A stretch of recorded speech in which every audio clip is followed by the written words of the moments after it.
আমার ভিতরে শুধু রাজনীতি নাই, গোটা বিশ্বকে রাজনীতিকে আমি শিখাই,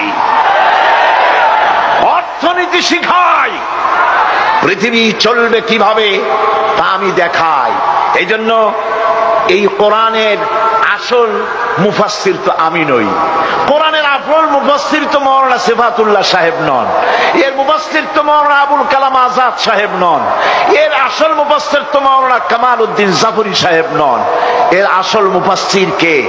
কোরআনের আসল মুফাসসির, জেনুইন অথেন্টিক ইন্টারপ্রেটার, আল্লাহর পক্ষ থেকে নিয়োগ প্রাপ্ত মূল মুফাসসির যিনি, মূল তরজমানুল কোরআন, কোরআনের ভাষ্যকার যিনি, তিনি হচ্ছেন সর্বকালের সর্বযুগের সর্বশ্রেষ্ঠ মহামানব বিশ্বনবী জনাবে মুহাম্মদ রাসূলুল্লাহ সাল্লাল্লাহু আলাইহি ওয়াসাল্লাম।